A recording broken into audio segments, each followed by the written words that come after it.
Insights, no boats. From the rookies in the youth leagues to the seasoned pros, ladies ballin', fellas fighting all around the globe. Breaking it down dynamic, tune in, listen up. Don't wanna miss the flow. It's Coach Ed Reed and Attack the Sports Show. From the courts to the field, he's got the stats. Dropping knowledge is where the real fans at.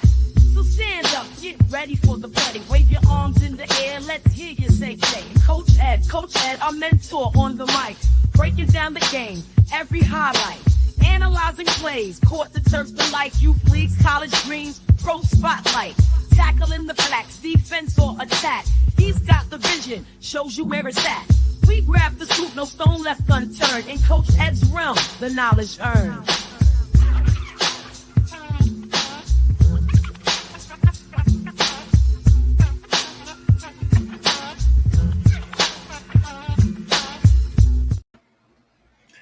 What's going on, everyone? It's me, Coach Ed, and here bringing you another Coach Ed's Read and Attack Sports Show live. I really appreciate everyone for tapping in. Thank you all for always being here to support me. I couldn't be without. Thank you all for always being here. You guys are simply amazing, man. I can't thank you guys enough. So, got a nice show for you today. I want to say nice show, an interesting show for today. Some news that I definitely want to go over. Going to be talking a little bit of WNBA, some NFL, and of course, I'm going to talk Rutgers athletics. There's big news in Rutgers land, so definitely want to get into all that. So, but again, thank you all for being here. Make sure you guys hit the like button on the Hardcore Sports Network, as well as Coach Ed Gladney's Amazing World of Sports on the YouTube channel. So thank you all for, make sure you guys hit the like button. If you're new to the channel, make sure you subscribe and hit the notification so you always know when I post new content. And everyone, always sharing all your social media platforms. It definitely helps the channel grow. So I really appreciate you all for helping me grow this channel. So again, like I said, I can't do this without you. Thank you to the Hardcore Sports Network for always being supportive. Thank you to the Big Blue crew. You guys, both you networks have been amazing, helping me as I continue to build my channel. Thank you to all the other networks, Big Blue KO, the E and the network there. Sorry, my head is all over the place. I have a lot personally, as well as, with Rutgers going on in my head. But again, thank you to everyone there. Thank you to all my sponsors, the League of All Leagues, the New Jersey Silverbacks, Get Out Travel, Stitch by a Trini. You all are amazing, man. I can't thank you all enough. So thank you again for being there. And all of you, who tune in, follow, just, give me a view, go into the chat, give me a like. Thank you all, man. I really appreciate you. You guys are really, truly wonderful. So Daniel Berry, bro, thank you for always being here, man. I can't thank you enough. You are phenomenal, man. You tap into everyone, man, and you're always there. So thank you again for, being there. So, but let me get into today's show. You guys didn't tap in to hear me thanking everyone.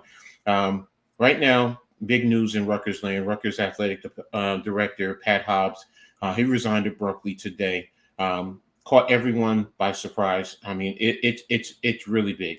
It's really big in reference to that. So, Black Freeze, thank you for being here. I really appreciate you too, bro. Love you too, man. Thank you. But as I was saying, Pat Hobbs resigned today, and that caught everyone by total surprise. I mean, all the reporters, everyone, it's just like it came out of nowhere. We weren't expecting it. It's not like you hear rumors of unhappy situation. Rutgers, where they are right now, they wouldn't be where they are in terms of, getting some good recognition. Rutgers was always thought of a laughing stock, especially when they first entered into the Big Ten. They were considered a program that did not deserve to be there. But through the hard work of Pat Hobbs and everyone else there, that Rutgers is now on the rise. And it's no longer thought of a joke of a program. So, but again, he resigned. His resignation is completely surprising. Deputy Athletic Director Ryan Passari will actually be taking over as the interim athletic director until a new athletic director is officially announced. But again, you know, Pat Hobbs resigning was a total shock. You know, he sent out an email in reference to this to the Rutgers community. It was sent out in an email to the athletic department. Here's part of it. It says, earlier this morning, I shared with Rutgers University President Jonathan Holloway that I am departing my position as athletic director at Rutgers University. I truly believe we are writing the greatest chapter in Rutgers history, and I'm confident that you will continue to do so. It has been an honor and a privilege to serve you. I look forward to enjoying all your success this season and in the years to come. Also in that letter, that email, it says, after meeting with my cardiac team this week and having just been appraised of the results of my latest round of testing, it is clear that I cannot continue to serve as athletic director given the requirements of the position. I recognize this is not the ideal timeline to depart. However, other factors need to take precedent. And he's right. You know, your health and your family should always come before anything else, man. And that's why this is, you know, it's a thankful time for what Hobbs has done for Rutgers, but it's also a sad time because he has worked hard, and you want to see him physically well. You know, you don't want to see him bogged down by the constraints of doing a job, you know, but we don't want the job to hinder his ability to live a normal life, you know, because we all know work comes and goes, you retire, you still want to be able to live a long and healthy life after that, be there for your family, so on and so forth. So, but for me, as a longtime Rutgers fan, seeing the growth and the development of this program, when I say the growth and the development, I remember a time where, you know, Rutgers was on par with Patriot League teams like the Lehighs, the Lafayettes, you know, the Bucknell, schools like that. They're great academic institutions, don't get me wrong. But if you want to play with the big boys, if you want to be considered the big boy, at that time, Rutgers was no way near that. You know, eventually it got to a point where you started bringing in the big time programs, the Syracuse, the Penn States, you know, programs like that on a regular basis. Eventually in the early 90s, joining the new Big East, which brought on football, where you had Miami, where you had Virginia Tech, along with Syracuse, Pittsburgh, programs like that, you know, and Rutgers fought hard to be competitive. You know, there were a lot of rough times, you know, so, and, you know, the first time when Schiano eventually came on, you know, if you know the history, you see how Rutgers eventually rose to the top, and Schiano becoming one of the greatest coaches in Rutgers football history, you know, and the pride and the passion that was building for Rutgers University. It was tough when he left. You know, he left because, you know, he always felt Rutgers should have been in the Big Ten. You know, academically, it aligned. Where they are, it aligned. And the sports would have eventually gotten there. Now, when he left, new AD came along because Tim Pernetti ended up resigning. You brought in a AD, Julie Herman. You had Kyle Flood, who took over the football program. And then there's a lot of drama. There's a lot of turmoil, issues within the program where they eventually got fired. And that's where Pat Hobbs came into play. He came in and brought it brought a hard working sensibility into this athletic program.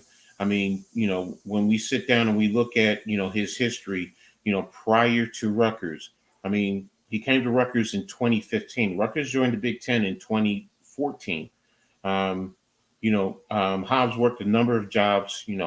He graduated from Seton Hall, which is his alma mater. He was athletic director there. He was a dean of the Seton Hall Law School. I mean, his background is in tax law, so he's a very, very smart man. Of course, like I said, tax law, so that means he's a lawyer. Coming to Rutgers, he's made a lot of hires. He kept a lot of other hires in the several of the Olympic programs, but the big hires. The first one people are going to ding him on is Chris Ash. He brought Chris Ash here. Yes. Chris Ash at the time was a young and up and coming football coach coming from Ohio State, having one of the top defenses at the time. He was considered a can't miss, and I, myself doing my research, thinking, okay, yeah, this guy might be the right one. But it comes to find out, number one, he wasn't connected with New Jersey. He did not understand this New York, New Jersey, Eastern Pennsylvania market. He's a Midwestern guy, and that's great for that area. But you also need to understand the dynamics here and how things go. It's totally different, than being in the Midwestern. We all know if you've lived in this area or been a part of this area, you understand what it's about being around here. And they always say, for example, New York City, if you can make it here, you can make it anywhere. But I always say, look, this is the concrete jungle for a reason. This jungle will consume you. It will chew you up and spit you out if you can't handle it. And you need to understand that. So people ding him for Chris Ash. It was a major failure. I mean, overall, his tenure was 8-32 over 4 seasons. And it's not even 4 complete seasons. I really say 3.5 seasons. But that's a big thing, man. That's a really big thing. What's up, Lou? Thanks for tapping in, man. I really appreciate you. So thanks a lot. Yeah, man. Keep doing your thing with the kids, man. I know, man, you're doing a great job as a coach, and I appreciate you just being here. Just like he says, hit that sub button, hit that like button. Exactly. Hit the notification button. So, but yeah, as far as coach, Pat Hobbs, man, people will ding him for Chris Ash, and rightfully so, but no one is perfect. But then again, he brought Coach Pikiell here. Steve Pikiell has been a phenomenal basketball coach here at Rutgers University, and it's the right fit. It's the right hire. He knows this market. He knows this region. He played basketball at UConn. He coached at Stony Brook in New York, and he did a great job at Stony Brook. And he's come here and he's done a phenomenal job. And look what he's done, bringing in the number 2 and the number 3 overall recruits. Some people say one of those or both of those you can make an argument for both of those being number 1. And they're projected to be top basketball draft picks next year. Years past, you wouldn't have had talent like that here at Rutgers, or even considering Rutgers. You have a Keon Anthony, son of Carmelo Anthony, one of the top recruits in the country, considering Rutgers. And there's a handful of other 5-star, that's top of the line recruits, 5-star talent that are considering Rutgers. And that's all leads back to Pat Hobbs. It really does. Now, some people will debate, his initiative in terms of the NIL, and I understand, in NIL, you have some people in some universities that have where they want to go with it, but, he has worked hard in a sense to broaden his perspective. Phenomenal job in fundraising. There was a point in time where, Rutgers said that, they needed to raise, $100 million. And he did that. which went into facilities, because when he came here, the facilities were not on par with, many programs across the country, let alone Big Ten. And now many people say, the basketball practice facility, the academic research and programs, the upgrades that he's putting into the football stadium, into SHI Stadium. He's done a great job in helping improve, those aspects of the of what Rutgers has to offer. What's up, Coach? Thank you, man. Yeah, I'm good. I'm good, man. I'm good. Thank you for being here. Thank you for tapping in, man. Great job. Great, as always, man. We're going to talk later on, man. So, but, when you think of Pat Hobbs, and people will question, some of the bad, but he's done a great job, and I'm telling you from a lifelong Rutgers fan. I'm talking about since the 1980s, man. He's one of the best athletic directors that Rutgers has had. And it's sad to see him leave, but it's even sadder that it's due to medical issues. I mean, you never want to see someone who's, being successful in his position move on. But, I do understand. Thank you, brother. I do understand that you got to do what you have to do, man. And to me, he's going to be a member of the Rutgers community, a member of this state of New Jersey, let alone the Rutgers community, because he's done a phenomenal job. And he understands this market, and whoever comes in, they would be smart to talk to President Holloway and say, look, can I, have the number to Pat Hobbs, and on it, and make sure it's all right. But make sure you talk to Coach. I'm sorry, not Coach. You talk to Pat Hobbs. Get a feel for Rutgers and the jobs here, because I'm telling you, ladies and gentlemen, the Rutgers community, there is a big battle which most people on the outside don't understand. There are people within the Rutgers community who are not fans of big time sports. They understand, having sports and, camaraderie, but their thing is, they want to focus on the academics. There are many in the Rutgers community who feel Rutgers should be competing with the schools in the Patriot League, with Ivy League schools in terms of academics, putting academics first before anything else. And while I understand that, and yes, that's always should be true, but we also understand the business of college athletics, and it's a business, and that's even at the smaller levels. That's even at the. What's up, Alex? Man, thanks for tapping in, man. I really appreciate you. Thanks a lot, man. And I really, Alex, you do a phenomenal job, man, covering, the Yankees, the Giants, so thank you, man. What's up, Chad, man? Thanks for being here. Yeah, it's time to put in that work, man. So I really appreciate you for always being here, man. So thank you. But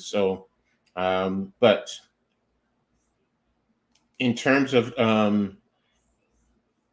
always, in terms of Hobbs, man, it's going to be interesting, because this is a challenging time in terms of athletics overall. It's a challenging time, number one, with NIL, with the changes. You have the new integration into the Big Ten. So to bringing in, and then we have school about ready to start. We have the sports programs literally kicking off now. Women's soccer has already played a game earlier this week against NJIT. So to now have to focus on finding a new AD when your school year, your academic sporting school year has already started, it's a challenge for President Hobbs to have to entail. But Rutgers is in a good position, athletically, in terms of finances.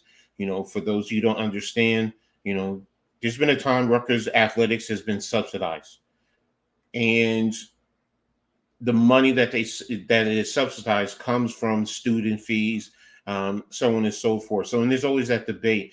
But now, with being in the Big Ten, the money that's coming in, that's slowly changing. But getting back to what I said earlier, with some within the community, there's some who really just wish Rutgers would get rid of all athletics completely and just be an academic institution. But with the size of the university, that's not feasible. And then here's another factor which a lot of people don't really even take into consideration. Rutgers University is probably one of, or the only university that I know of that competes at two aspects of college athletics. And what do I mean by that?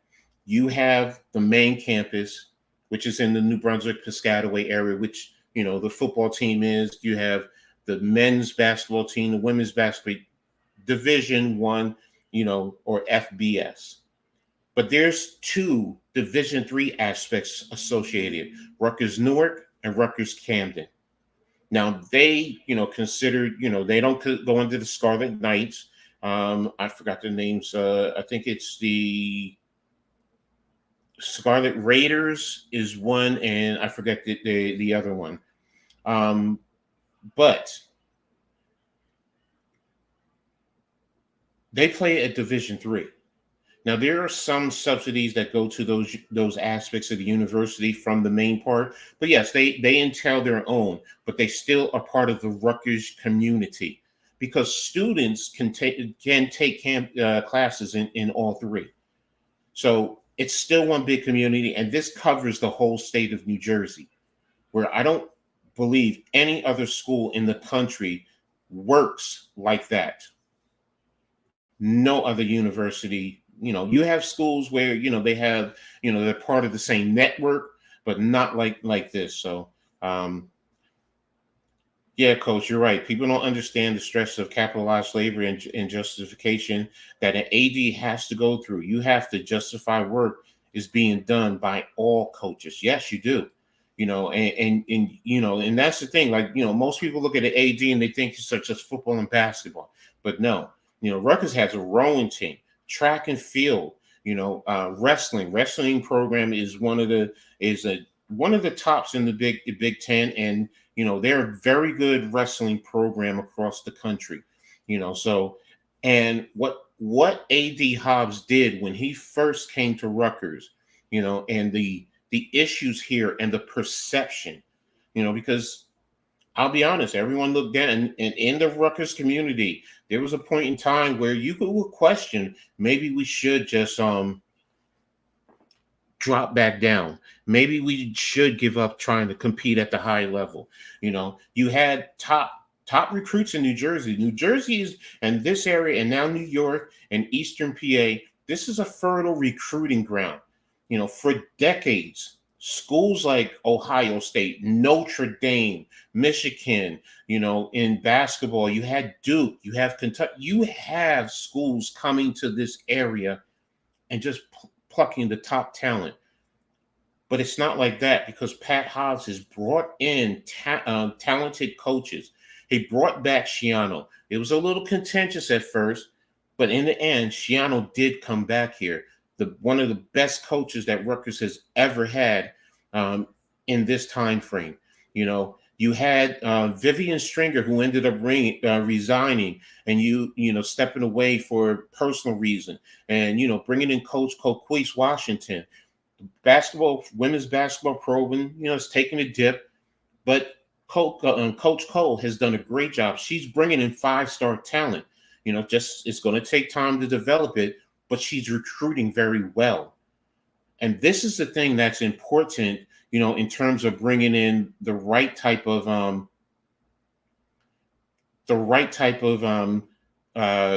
members to coaches into the community. What's up, Charles? I really appreciate you, man. Thank you for being here. Hope it's good weather down where you are down in the island. So, but thank you for always coming by and showing support, man. Always. I just had the budget for my team at my job and have to justify what we need, even the salaries. but we have to prove it by time spent and documented hours before I gave percentages. It's right. Yes, exactly. This is a business, and that's the thing. Yes, you're focused on what's up, Mosley. Thank you, man, for being here, man. Um, you're focused on so many different aspects in terms of your college athletics. The athletic department is a business, and you still are responsible to the president. And then you have to go around fundraising. I mean, again, like I said, he did a great job in fundraising, working on the facilities, making sure you're up to date and you're at a competitive level with the rest of the country, let alone the region, let alone the Big Ten, the rest of the country. And you have to also make sure that the students are doing what they need to do academically, making sure the coaches are following up with their students, making sure that you have the proper in terms of tutors, student study and programming, making sure that the players have access to quality food. Before Hobbs was here, the students now, the athletic students, they have access to food 24 hours a day. 24 hours a day. They can go over to the football stadium. They can go over to to the Jersey Mice. They can go over to the practice facilities, and they can get snacks and certain foods that can help them also compete. That wasn't here prior to Hobbs being here, and that's why this is a very what's up, Dave? Thanks for being here, man. That's why in the Rutgers community, it's really challenging, man. To be honest with you, I did. I wanted to be an AD. I thought about being an AD because I wanted to eventually, after I was done coaching, I eventually did want to get into that aspect because I have a business mind. My degree is actually sports management. Most people don't know that. But my degree, is actually sports management. So I understand the business of it. So thanks a lot, Charles, man. I really appreciate you. And I appreciate every last one of you, man. So thanks for being here. But this impacts Rutgers. This can have a great impact on Rutgers. But I have faith in the coaches in this community. They're all going to come together and they're going to help.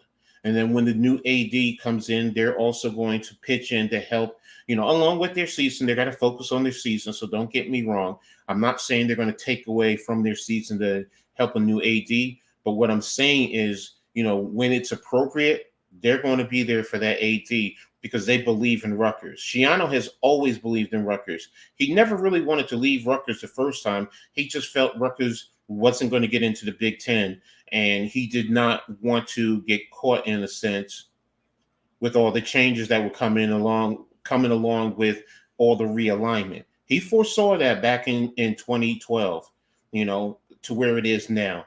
But if he knew, because he said it before, if he knew Rutgers was getting in the Big Ten, he would have never left. And I'm telling you right now, Rutgers was already headed on the incline back then in terms of recruiting. They would be in a much better position, and in this football program you wouldn't have had the Chris Ash era.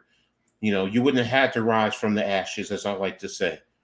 But getting back to the AD Hobbs, man, he's built this program and taken it from being a laughing stock into a respectable and in some aspects a competitive program.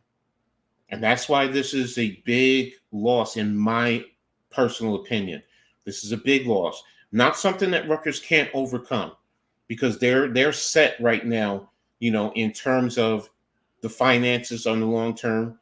Still have to improve in terms of getting the right person to help continue getting fundraising, the NIL initiative, because those are very important.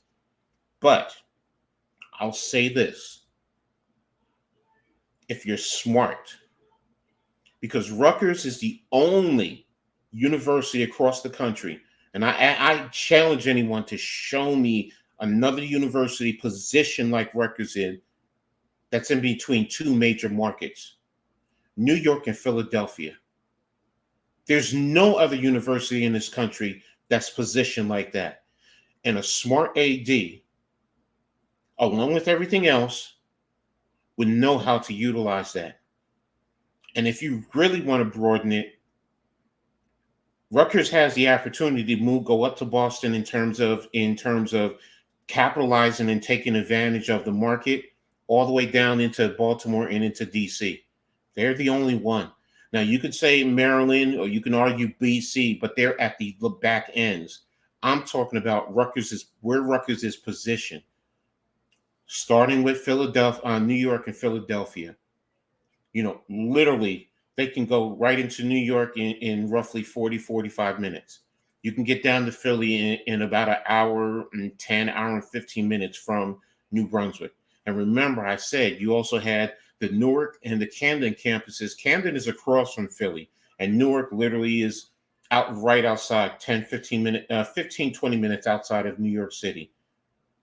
Rutgers is the only university, and that to me talks about the power that can, if you develop it right and you build it right, that speaks to the power. And that talks about the association. Because one thing Coach Schiano and Coach Peichel talk about immensely with their recruits: life after football, life after basketball, building associations in these markets. Because now, New York market, the district, the working market, think about that. You get your degree, you get a degree from a good university, and then the associations, the network that is there, the careers that you can foster with a Rutgers University. Do you know how many CEOs have come out of Rutgers University? Do you know how many billionaires that are associated with Rutgers University? Like, everyone talks about Texas and all these other schools, Ohio State and whatever. It's just that most people don't look at Rutgers at a laughingstock, but Rutgers has it, and Rutgers has had a lot and currently have quite a few CEOs because of where they're located. And that's the thing, where if a good AD who's tuned into the Rutgers community can take advantage of that situation and grow Rutgers beyond where it is. Because now, in this day and age with NIL, if you capitalize on NIL, if you generate the fundraising, what's up, Bruce, man? Thanks for tapping in, man. I appreciate you.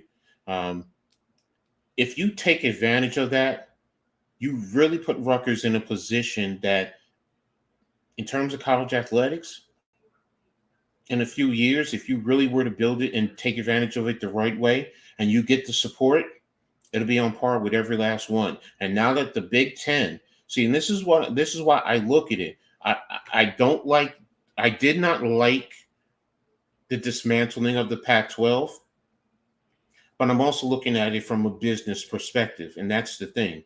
In terms of business, because of the Big Ten, you have connections from the East Coast to the Midwest to the West Coast.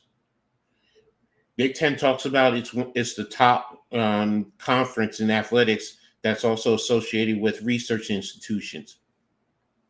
That grows it right there. Recruiting. You've now opened up your recruiting.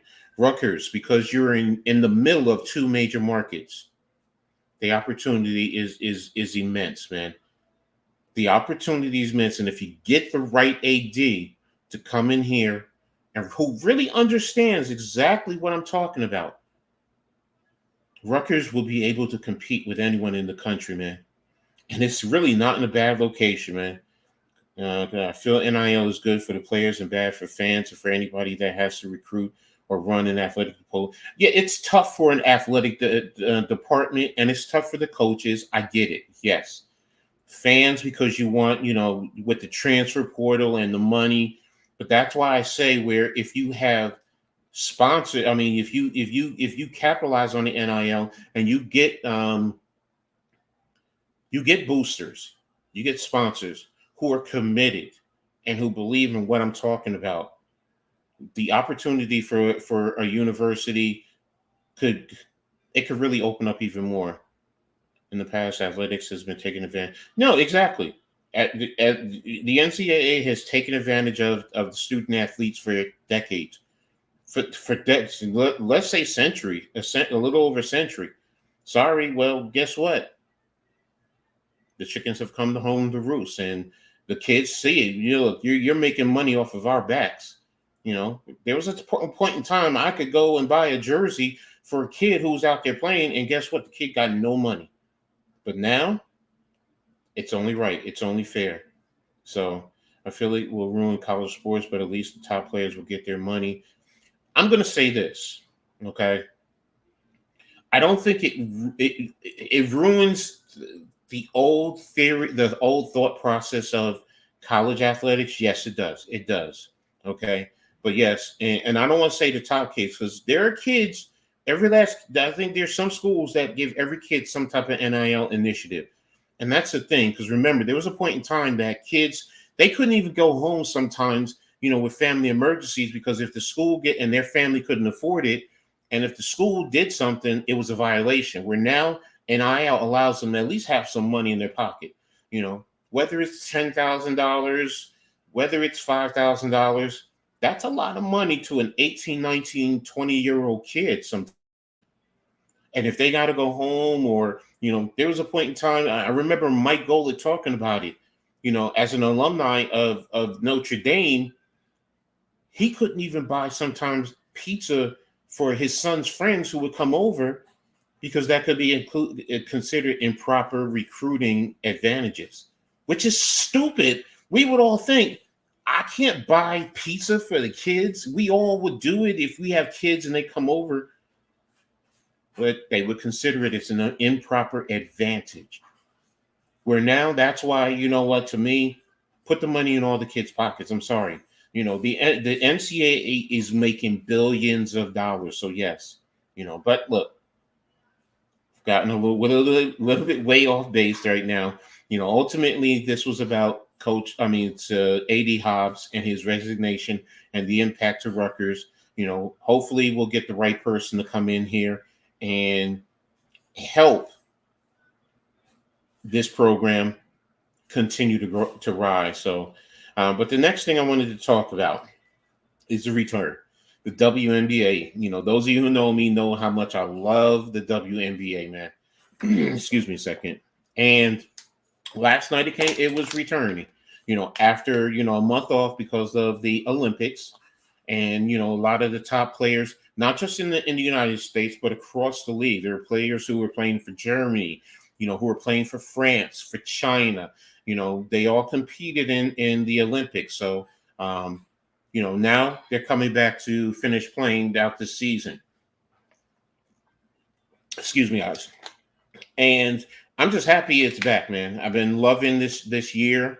Been loving college athletics as a whole. I'm sorry, not college, women's athletics as a whole. And it's a beautiful thing. And last night you had 3 games that were played, and you had the Phoenix Mercury defeat the Chicago Sky. I think it was a 20-point win. And Chicago has been tough all year, but they were without Kennedy Carter, or Kennedy Carter. I'm sorry, that's her name. I call it Kennedy because of the way it's spelled. But Phoenix beat Chicago 85-65. But Chicago, again, they Carter was out, and they had recently, before the break, they traded their top scorer, Marie Mabry, to Connecticut. That's a big trade. Mabry was their best outside shooter. She was a gritty type of a player, Jersey player, Jersey kid who went to Notre Dame. But she fit into what they were trying to do. But it's a business, so there's certain changes. So I'm going to be watching how things transpire for them going forward. You have Minnesota beat Washington 79-68. It's a little bit closer than I would have initially thought, but Minnesota definitely showed their mettle, showed their wear. You also had You also had Nafisa Collar, who led them overall. She had 17 points, 12 rebounds, 4 assists. She shot 6 of 13 overall. So, but their position in the top 3 in the league. So that was a big win for them. Yesterday, and then you had the Liberty, who ended up dismantling the Los Angeles Sparks out in Los Angeles, 103-68. I mean, of course, I'm watching the game, because I'm a Liberty fan, and they were led by Stewie. Stewie ended up with 27 points, 4 rebounds, 2 assists, and Sabrina Ionescu. Sab ended up with 18 points, 4 rebounds, and 6 assists. But the biggest thing is, most of the starters did not play the entire game. I think the most minutes out of the starters, you had Sabrina, who played 23 minutes. Usually you're pushing about 30 minutes, somewhere around there. This is big. 23 for Sabrina, 21 for Leonia Phoebish and Jonquel Jones, 20 minutes for Brianna Stewart and Courtney Vandersloot. And again, like I said, Brianna had 27 points.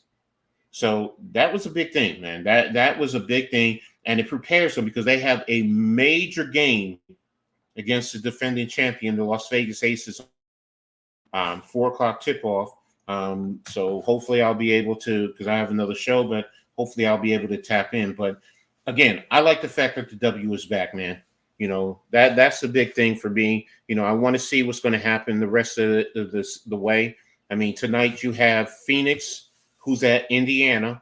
That's a big game right there. Connecticut at Dallas, and Seattle at Atlanta. So, there's some big games that are going to be on. And, right now, to close out the end of the season, I mean, pretty much you're anywhere from 14 to 16 games before the end of the season. So this is big right now in terms of the WNBA. The Liberty are in first place. So, I want them to hold on.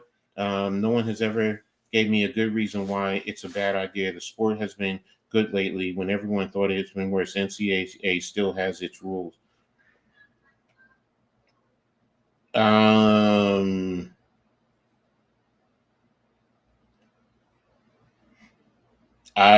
Coach, I mean, I'm trying to figure out what you're referring to. Are you referring to the NIL initiative, or are you talking about just college sports overall? So, sorry, just throw it in the chat so we can touch on it. But getting back to the WNBA, right now it's going to be a real fight going down the stretch, man. It's going to be it's going to be competitive. You have the Liberty, who are at number 1 at 22-4 overall. Connecticut Sun, who just did that major trade, at 18-6. The Lynx are at 18-8. The Seattle Storms are at 17-8, and the Las Vegas Aces are at 16-8. The Mercury are now 14-12. The Indiana Fever, who is sneaky good, they're a sneaky good team, at 11-15. The Sky, who are at 10-15. So they need to really fend off the Atlanta Dreams right now and stay competitive with the Fever. They can't let the Fever, outclass them with after this trade. They need to, get themselves together. I think they will. Coach Witherspoon, Teaspoon, she's a great coach, and I think she'll be able to push the right buttons and have them competitive, at least staying in the A spot. But they definitely have to fend off the Dream, and they want to stay in close proximity to the Fever, because they don't want to let them get too far ahead. But again, like I said, this closeout to the season is going to be very, very competitive in different aspects at the top, in the middle, and at the back end for the playoff positioning. And then, right now, the favorite to win it all actually are the Aces. The Aces are the defending 2-time champions, and, they are favored to three-peat.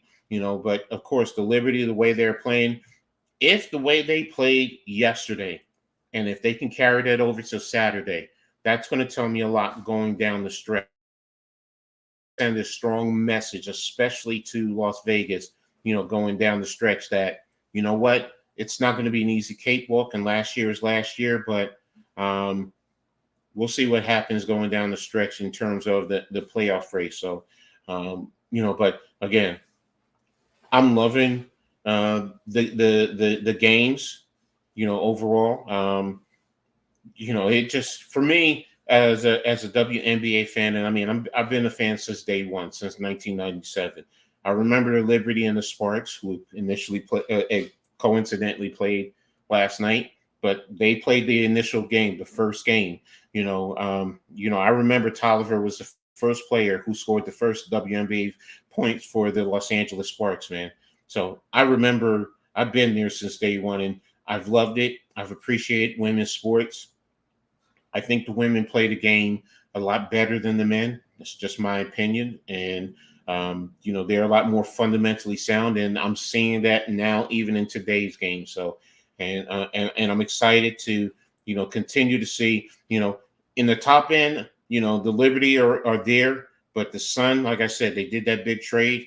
And that's going to be the team that I'm concerned with, along with the Aces, that can affect in the Liberty at the top end. So right now, New York is undefeated the last 2 years against the Sun, but that Mabry trade, it changes their whole dynamic. So, and New York has to do, their best to stay at the top. The other factor in the WNBA is there were several players who played overseas in the Olympics. They did not play at all this year. Because of the rules in the WNBA in terms of when they're supposed to be back, and if they're not back by a certain time frame, then they can't compete. But because of the Olympics, there's a special addendum to the rule where certain players are able to come back and join down the stretch. And there's three that I know of is Emma Mieseman, who played for Belgium. She was with the Washington Mystics, but she hasn't been here for the past 2 years because she wanted to focus on the Olympics. Marine Johannes, who actually the Liberty have her contractual rights unless they decide to let her be a free agent. And Johannes is just a phenomenal player, man. If you've ever seen her play, man, they consider her in France the Michael Jordan in France because of the way she plays. Very flashy with flair. She does a 3-point shot where she kicks her legs up and she's fading away. And when I tell you the shot usually goes in, it goes in there. The girl is just phenomenal. Great handle, aggressiveness, in terms of her overall play. And then Gabby Williams, who, played for France also. She didn't play this year, but, she's a free agent. Mieseman and her are free agents. So the question is, if Mieseman is coming back, who's going to get those two players? And then what's going to happen with Johannes? I want New York to get at least one of those three players if they're all available. Whatever the case may be, if they can get two of them, get two. But if you do that, you also have to make certain changes or adjustments to your roster. It's not like you just add them on. In other words, someone's going to have to get cut. So we'll see. Again, I'm just going to sit back and I'm going to watch.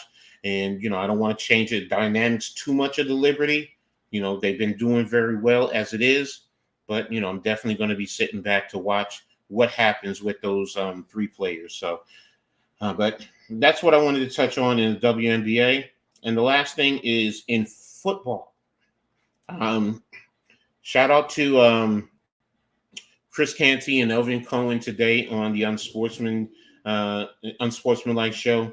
I didn't catch the whole show because it wasn't on early for some reason on TV. I ended up finding it on ESPN radio. And one of the debates, because one of their producer, who's an Eagles fan, mind you, Pat Costello, he just seems to be, I consider him a hater. So, but that's me. Maybe it's because he's an Eagles fan. I don't know. Coach Ed, I feel the college has been ripping off student athletes for a long time. So I feel NIL is a good even. Yeah, I don't want to say bring down sports, but to balance it out. It's just like in pro sports, man. The players should be getting a piece of the pie too. If you want to argue how much, it's a different story. But yeah, players should be getting a part of it. But I do feel bad for the coaches, for they can lose their whole team every year to the transfer portal, and the fans got to be upset. Yeah, I know. I get that. I get that. But it's a business. So what's more important? I don't want to say what's more important, but it's the balancing out. That's the whole thing. It's the balancing it out. The NCAA for decades has capitalized, and that's just the bottom line. And they've been getting their pockets have been getting fat, and now it's time to, give some of that money to the kids. I mean, because you think about college basketball, man. There's in the FBS level, there's 300 and some odd schools. So hold on one second, guys. Just give me 1 second.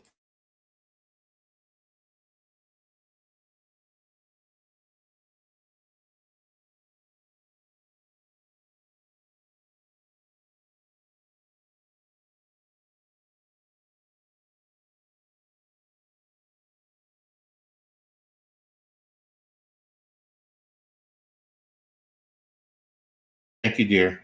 All right, sorry about that, guys. I had to talk to my aide for a second, so she's about ready to leave me soon. But yeah, getting back to, um, but yeah, I feel where you guys are coming from in terms of the colleges, and how how they're capitalizing and losing things a myth. Clemson maintains their roster. Dan Landing at Oregon maintains their roster. Matt Rhule retains like 90% of his roster as well. Yeah, okay, exactly. So, I know what you meant. I know what you meant, Coach. Um, yeah, I mean, in terms of college athletics, the bottom line is, people talk about the transfer portal, but just like with the transfer portal, kids leave. That also opens up a spot on your roster. So it's up to the coaches to fill it. And I've watched Coach Shiano do this. See, that's the thing. I've watched him do that. Kids will leave, but what does he do? He brings in kids who fill that same spot. So, and other schools are doing this. Ohio State does it. All right. They lost their starting quarterback from last year who went to Syracuse. They just brought in Kansas State's quarterback from last year. So, you can capitalize, and there's the trickle down effect. But here's the other thing: while kids move on and move from one school to the other, and you have kids moving, this is the other thing that where it benefits the kids too. And most people don't look at it like this. When kids transfer out, schools are also now, they're not going for high school kids. You want to argue some of the high school kids are, getting hurt on the mid to the lower end of, the top 5-star, 4 stars. They're going to get recruited no matter what. I get that. You want to argue those other kids? Okay. But what is it doing to those kids? It's not that they're not going to college. They're actually going to either the mid majors, if you want to call it that, the FCS level, Division II, even Division III. But here's the other thing, ladies and gentlemen, and I'll get back to the NFL in 1 second because we didn't dive into that completely. But now, what is that doing? That's pushing talent that would have been at the FBS level down and keep pushing it down. So now your quality of play is going to improve. And then what the FBS is doing, the players that are going into the group of 5 level, the mid majors, these kids who might have needed a year or two of refinement, guess what they're getting? They're getting the refinement, and now they're coming up and they're able to compete at the top level. So losing players get blown up for a couple of teams, but bad coaches are bad coaches. But when coaches leave, a lot of times they follow it. Yeah, it happened with Calipari. K-Ston went from FAMU last year because of Tom Herman was there, and he was his previous coach. And when he was at Texas, that happens a lot now. Or when Nick Saban retired. Yeah, exactly, Coach. For me, I understand why these big colleges face the small schools because it helps them find their program. But for me, it's too much of a high risk for some of these major schools because of injuries. You're going to get injured anyway. Whether you're playing what you say is a small school or you're playing a top level school, injuries are a part of sports. So I'm telling you from experience, I don't coach. I fear of players getting hurt. I don't. When I played, I learned don't play being afraid to get hurt. You're going to get hurt. If you tell yourself that, you play each game like it's your last. Period. Case closed. That's it. When you play with fear, you open yourself up because they don't have the medical.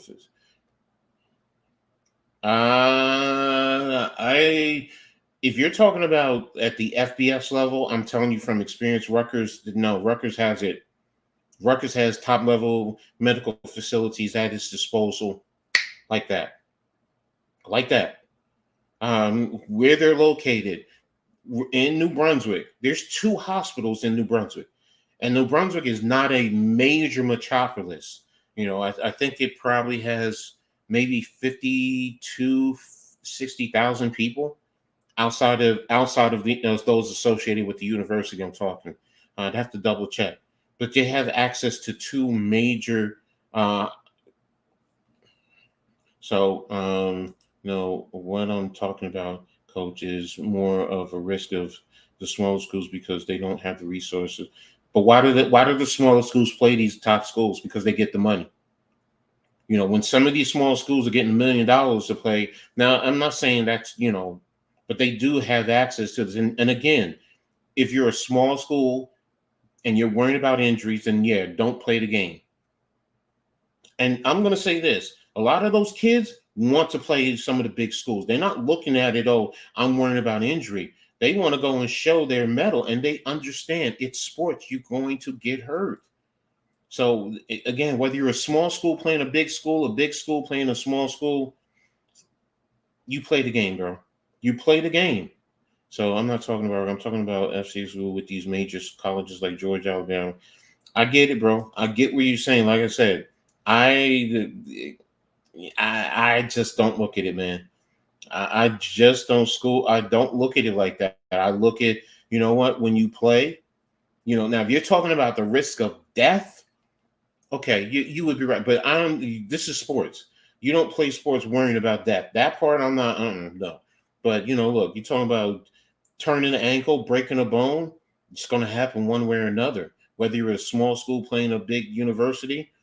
And there's a misconception. Now, if you want to talk about this kid is a little bit faster than the other one, that's different.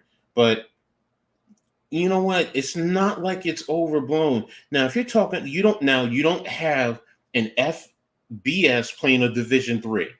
That's not fair. But if you're talking about FCS versus an FBS, North Dakota State has gone into some schools and competed and beaten other schools, and that's FBS. Look at Appalachian State back in the day when they were FCS and they went into Michigan and beat Michigan. No, the kids want the opportunity. First and foremost, they were recruited or they've been to some of these campuses and they just didn't get a scholarship offer. So guess what? They want the opportunity when it comes to show them you made a mistake. And a lot of these schools, guess what they do? They're recruiting these FCS schools. Rutgers, its number 1 receiver, was a top receiver at the FCS level. He's playing at Rutgers now. That's the perception that's put out there, and a lot of that is usually certain fans and the media. But coaches, no, we understand. Talent is talent, and if that's the case, then why are you recruiting high school kids? Because don't forget, high school kids, a lot of them are not built. They're not physically ready.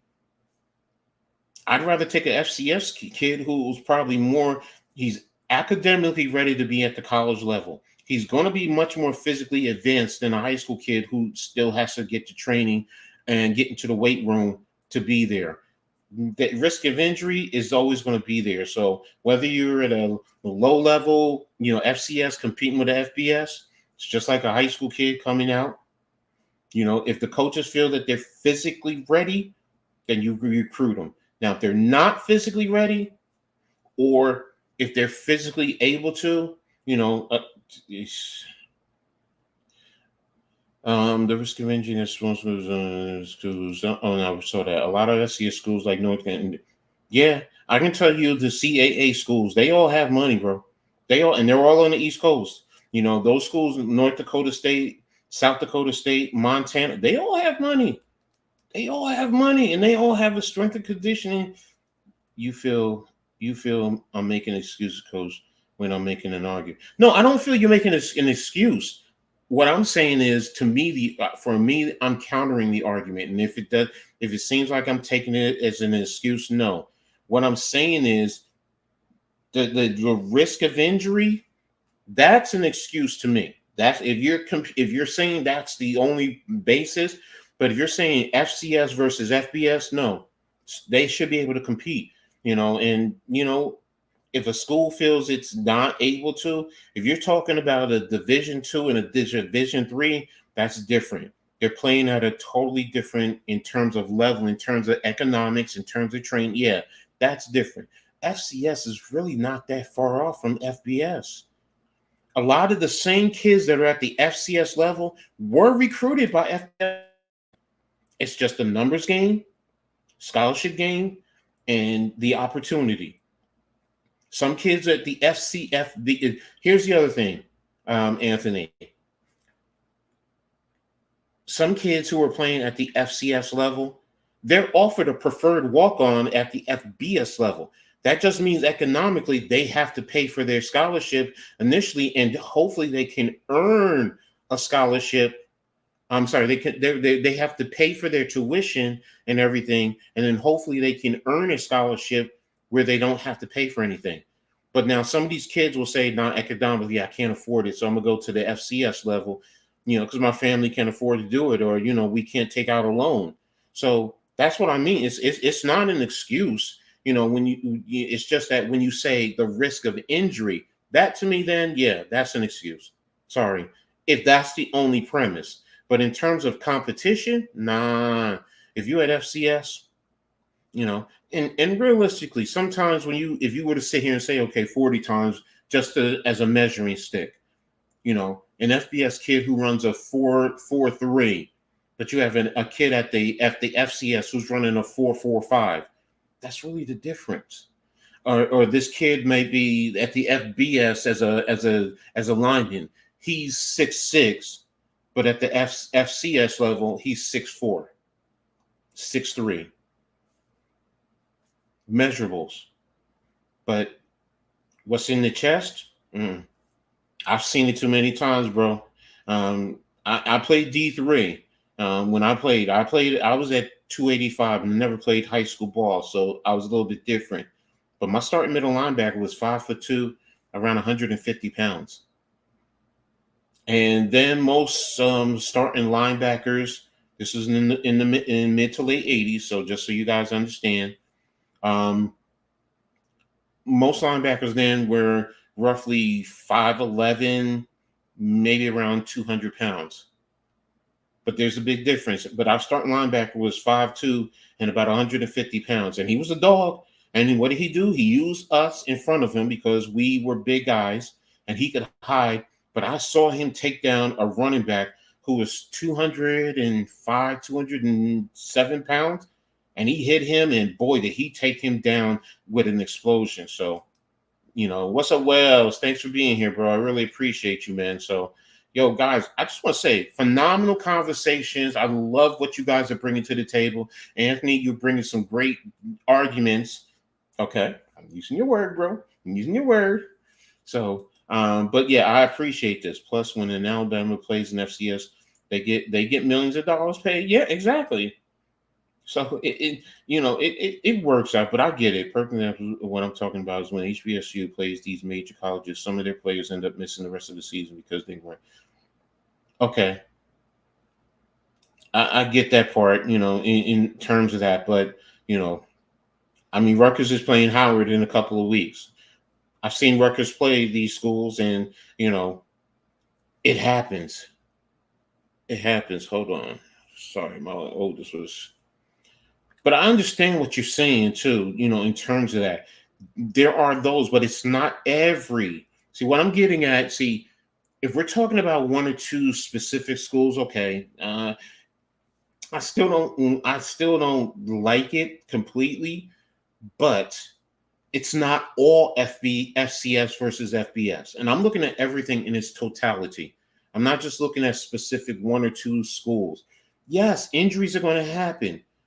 And those same HBCU schools that you're talking HBCU schools that you're talking about too, how many of the kids have also gone through and played the whole season, and because they played the FBS schools and they did well, it really their level of competition and their drive, and they went on to have even better season because coming from that game they played well and they played with a high level of confidence.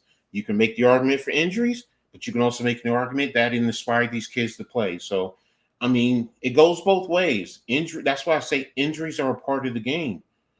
So you could take that kid out of that. You could take those two schools playing, and let's say they played two HBCUs, and you played one school that they were just better than that school, and they totally dominated them, and they hurt kids too. It's the same thing. So I get where you're going, and and rightfully so. But injuries are a part of the game. MLB all about HBCUs want to know if they can beat a team. It's a competitive space to play devil's advocate. Yeah, I mean, again, it's you and I know. I don't care if we played Egypt University with good coaching. We feel we can go beat Georgia. Exactly. Also, the good players shine, and the Celeste School players. I can tell you right now, I've never coached at the Division One level, one FBS level. I've never coached at the NFL. Do y'all want to know the truth? I still don't think any of those coaches can outcoach me. You give me the opportunity to sit down, break down film, develop a game plan, study their top players, their tendencies. I'm going to dissect what you're doing, and I'm going to beat you. That's just me. That's me. All right. I coached at the minor league semi-pro level, and I coached the team I was on. They were an up-and-coming team. We may not have been the most talented team, but we were a complete team, and everyone bought into what we were doing. And we went and we played the number one team in the country, the number one team in all of minor league. So at that point in time, everyone said the Central Penn Piranha were the number one team. It was hard for many teams to compete with them, let alone beat them. And they went up on us in the first half by 14 points. And I made my defensive adjustments at halftime, and they scored 3 points in the second half, and they beat us by 3 points. What I'm saying to you, and they had a coaching staff, that together, they had been together for decades. And I joined this coaching staff for the Lions, and it was my second year. And I got elevated after my first year as a linebacker coach, my second year to be defensive coordinator. And that year, we had a great season. Outside of that game, I think that was our only loss until the playoffs. And we lost in the Final Four. So, but everyone said the same thing. Oh, the Lions, they're a new team. Let's see if they could compete with them. Central Penn has Hall of Fame players, blah, blah, blah, blah, blah. Blah, blah, blah, blah, blah. Exactly what I said. I'm a smart-ass coach. Yeah, initially, I'm going to feel you out. And when I feel you out, I'm going to shut you down. And the head coach of the Central Penn Piranha, he even joked with me afterward. He's like, yo, I got a spot for you anytime you want to come coach with me. I'm like, coach, I'm right where I need to be. Point being is, you know what? If you believe in yourself, you believe in yourself, bro. So, but I get where you're going, Anthony. I really do. And, I get it. I don't accept injuries because, and here's one last thing too, before I close this out. My passion will shine through. I think I install offense dynamically just to give us a shot. And here's the other thing, Coach. When I was an offensive coordinator at that level too on another team, I was dynamic too in terms of because I studied my players and I knew how to use my players to their strengths and their weaknesses. So, and I was an OC at that level, and my offense averaged 32.7 points a game. So, that's why I say, and yeah, I'm cocky, I'm arrogant, when it comes to coaching. I don't want to say arrogant. I'm confident. I believe in myself. I know I'm a hell of a coach. Um, After I'm done playing or coaching, am I a little cocky? Yeah, because I know the results by then. But when I'm coaching, you know what? I keep my mouth shut. Unless you want to talk trash with me, then it's a different ball game. But if you keep your mouth shut and you just coach against me or compete against me, I'm not going to disrespect you. I'm gonna keep it simple and just keep on going. So, but that's how I am. So, but we're supposed to be talking in terms, as you said, the banner, um, underachieved more, Hall of Fame head coach or Hall of Fame quarterback. And that was the argument. And Pat Costello, the whole debate came from, they were talking about Mike Tomlin. And Pat Costello was like, Tomlin is okay. Then he upped it. He's like, no, he's a good coach, but, he doesn't think definitively he's a Hall of Famer. And everyone is saying, wait a minute, what are you talking about? Tomlin has never had a losing season, number one. And, he has a Hall of Fame head coach, a player as a quarterback in Big Ben, and he's produced top level talent. He's played in a tough division. When his time comes, he's a Hall of Fame coach. And Costello's argument was he wasn't, but he always felt like but with a quarterback, it's a different story. Because his argument was the whole argument also came down to Pittsburgh versus Green Bay. Green Bay because of the quarterbacks that they had in Favre and Rodgers. But you had each quarterback get one Super Bowl. Tomlin has one Super Bowl. He's been there twice, okay, but he has one Super Bowl. Favre's been there multiple times, one Super Bowl. Rodgers has one Super Bowl, and for such an elite quarterback. But who underachieved more? And I was with Canty and Cohen. It's the quarterbacks in terms of Rodgers and Favre, but Costello seems to think, oh, well, it's Tomlin with, having Big Ben. He should have won more than that. But the argument, then the counter is, but Tomlin has never had a losing season, first and foremost. He's never had a losing season. The man wins. Look at his record. You want to go to Cowher. Cowher has one Super Bowl win. He's been there twice, but he has one Super Bowl win. He's a Hall of Famer. So how can you sit here and say that Tomlin is not a Hall of Fame coach? He's a good coach. The man has never had a losing season. He has a Hall of Fame quarterback in Big Ben. You can argue when he go, but we all say Big Ben is a Hall of Fame quarterback. How can you sit here and say and make the argument that Tomlin has underachieved more than Favre and Rodgers? And I agree with them. Rodgers, everyone talks about how he has elite quarterback talent, and everyone makes the argument, oh, the quarterback overcomes so much with players. Well, why hasn't he won then? Why hasn't he won more than one Super Bowl? So, what do you guys think? Am I off? Or, is Tomlin, has he underachieved more, over the other two? So, but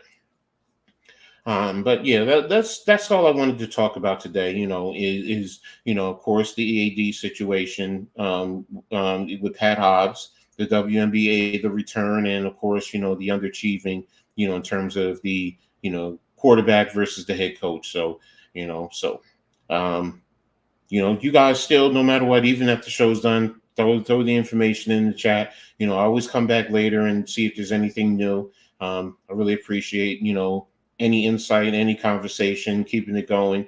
So, we can always pick it up later on another show. It's not like, we can always shut it down. So, but, I really appreciate everyone being here today. So it's about time to get ready to get out of here from me. Coach Dante, great job. Anthony, seriously, bro, great contribution and conversational points, man. I really appreciate you. Thank you so much. Wales, man, thanks for tapping in. Phenomenal up and coming YouTuber. So make sure y'all go check out Wales, his YouTube channel, Wales to New Jersey. Definitely look him up. Does some great jobs in MMA and UFC, and boxing. He knows this stuff. Bruce Harper, thanks for tapping in, bro. Really appreciate you. Did I miss anybody under that? Charles Adderley, Dave Burns, Mosley, Ron, Alex with Big Blue in the Bronx, G Nation, Lou, Daniel Burry, Black Freezy TV. I appreciate all you guys for being here, tapping in, joining the conversation, keeping it going. Another Reading Attack, man. Thank you all. As always, man, got nothing but love and respect for you guys. To the Hardcore Sports Network, I really appreciate you. To all my sponsors, everyone, thank you all for tapping in and being here with me. You guys are phenomenal. I'll be back here on Coach Ed's Amazing World of Sports tomorrow with another halftime coaching adjustment show with my man Philly Halftime.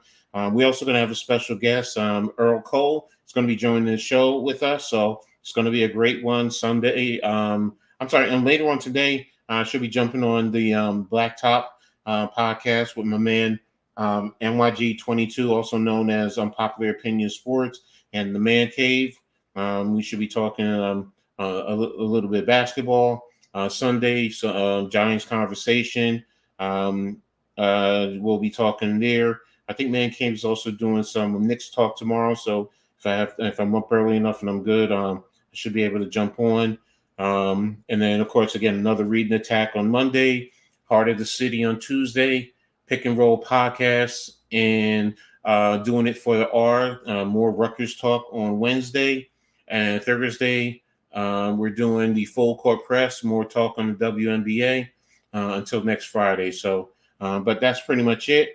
I'm going to get out of here. But again, thanks to everybody. I really appreciate you all. You guys are phenomenal. I love you all. And I'll be talking to you guys soon. Peace.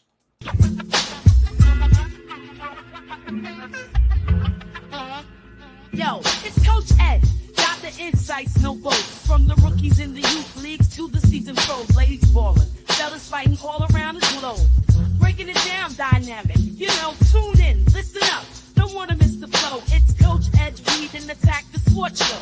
From the courts to the field, he's got the stats. Dropping knowledge is where the real fans at. So stand up, get ready for the play. Wave your arms in the air, let's hear you say. Coach Ed, our mentor on the mic. Breaking down the game, every highlight. Analyzing plays, court the turfs like youth leagues, college dreams, pro spotlight. Tackling the facts, defense or attack. He's got the vision, shows you where it's at. We grab the scoop, no stone left unturned. In Coach Ed's realm, the knowledge earned.